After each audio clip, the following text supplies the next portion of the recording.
بسم اللہ الرحمن الرحیم۔ السلام علیکم۔ مجھے امید ہے کہ آپ سب ٹھیک ٹھاک ہوں گی۔ آج ہم چوتھا سبق پڑھیں گے جس کا عنوان ہے محنت پسند خیرت مند، یعنی محنت کرنے والا عقل مند۔ اس سبق کی صنف ہے تمثیل نگاری، خیال نگاری یا خیال آفرینی۔ اس سبق میں آپ جانیں گی کہ مصنف نے کیسے مجرد خیالات یعنی غیر محسوس چیزوں جن میں عقل، محنت، آرام، احتیاج، افلاس، تدبیر اور مشورہ وغیرہ شامل ہیں، ان کو انسانی خصوصیات سے آراستہ کر کے پیش کیا ہے۔ اس سبق کے مصنف ہیں مولانا محمد حسین آزاد۔ یہ 1830 میں پیدا ہوئے، دہلی کالج سے تعلیم حاصل کی، محکمہ تعلیم میں ملازمت اختیار کی، 1883 میں ایران گئے اور فارسی زبان سیکھی، 1887 میں شمس العلماء کا خطاب ملا، 1889 میں بیٹی کی وفات پر ذہنی توازن ان کا بگڑ گیا اور یہ 20 سال تک اسی حالت میں رہے، بالآخر 1910 میں وفات پائی۔ میں اس سبق کو مختصراً آپ کو بتاؤں گی۔ آپ نے اس سبق کی اچھی طرح ریڈنگ کرنی ہے اور مشکل الفاظ کے معنی یاد کرنے ہیں۔ پھر بھی کچھ سمجھ نہ آیا تو مجھ سے اردو کے گروپ میں پوچھ لینا ہے۔ اس سبق کے شروع میں مصنف بتاتے ہیں کہ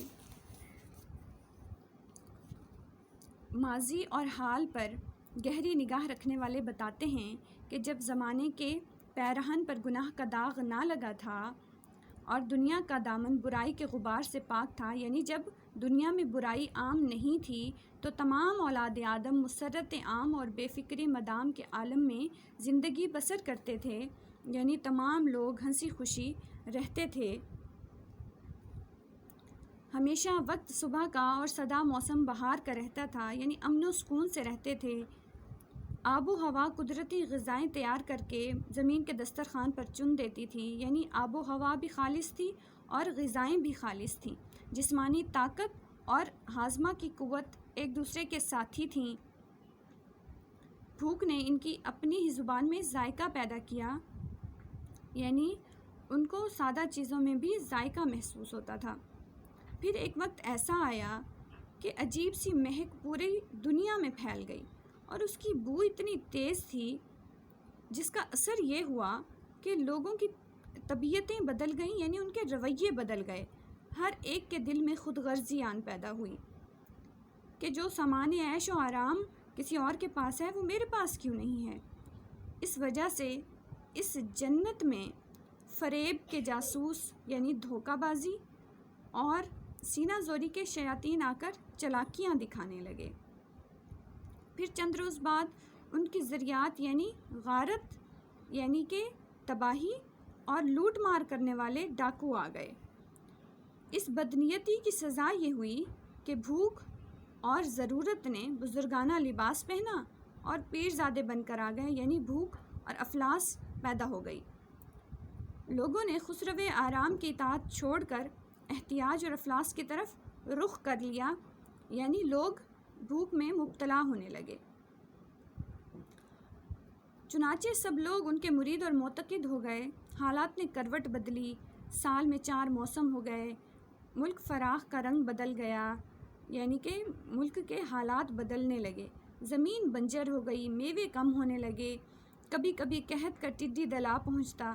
قحط کی مصیبت غضب کی تھی، اس لیے سب اپنے کیے پر پچھتائے کہ کس طرح ہم نے آرام و سکون کو چھوڑ دیا اور خود غرضی کو اپنا لیا۔ دنیا کا یہ رنگ دیکھ کر تدبیر اور مشورہ 2 تجربہ کار دنیا سے کنارہ کش ہو گئے اور ایک سیب کے درخت میں جھولا ڈالے الگ باغ میں جھولا کرتے تھے، یعنی تدبیر اور مشورہ الگ ہو کر بیٹھ گئے، جو کوئی ان کے پاس جاتا اسے مناسب مشورہ دے دیتے۔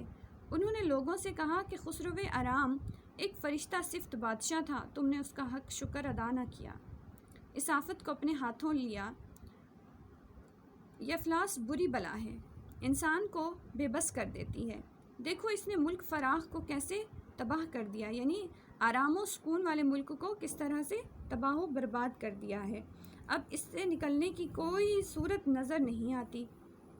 لیکن ہم نے سنا ہے کہ احتیاج اور افلاس کا ایک بیٹا بھی ہے جس کا نام محنت پسند خیرت مند ہے، یعنی محنت کو پسند کرنے والا، محنت کرنے والا عقل مند شخص ہے۔ اس کا رنگ ڈھنگ کچھ اور ہے کیونکہ اس نے امید کا دودھ پیا ہے، ہنرمندی نے اسے پالا ہے، کمال کا فرزند ہے، لیکن اول تو سلطنت کا مقدمہ درمیان میں ہے، دوسرے ماں کے دودھ کا زور اس کے بازوؤں میں ہے۔ تدبیر اور مشورے کا سب نے شکریہ ادا کیا۔ تدبیر اور شکریہ نے لوگوں کو مشورہ دیا کہ بس اب محنت کرو۔ سب محنت پسند کے پاس گئے۔ دامن کوہ میں دیکھا کہ ایک جوان قوی ہیکل کھڑا ہے، ایک مضبوط نوجوان کھڑا ہے۔ اس کا چہرہ ہوا سے جھرایا ہوا، پسلیاں ابھری ہوئیں۔ سب نے جھک کر اس کو سلام کیا، ساری مصیبت کی داستان سنائی۔ وہ انہیں دیکھ کر ہنسنے لگا، پھر انہیں جنگلوں میں لے گیا اور ان کو سکھایا کہ کس طرح کانوں کو کھودیں، زمین میں ہل چلائیں اور کس طرح دریاؤں کا رخ پھیریں۔ سب کچھ سکھا کر انہیں کہا کہ آنکھیں بند کر کے دیمک کی طرح زمین کو لپٹ جاؤ۔ پھر یہ حال ہوا کہ دنیا کا رنگ نکل آیا، سب نئے ڈھنگ سے، یعنی زمین جو ہے اس پر شہر بنے، پھر قصبے بنے، پھر گاؤں بنے، کھیت اناج سے بھر گئے اور باغ میووں سے بھر چکے تھے، شہروں میں بازار لگ گئے، عمارتیں آسمان سے باتیں کرنے لگیں، یعنی اونچی اونچی عمارات بننے لگیں۔ محنت پسند خردمند نے جا بجا ملک اور شہر قائم کر کے اپنی سلطنت جمائی۔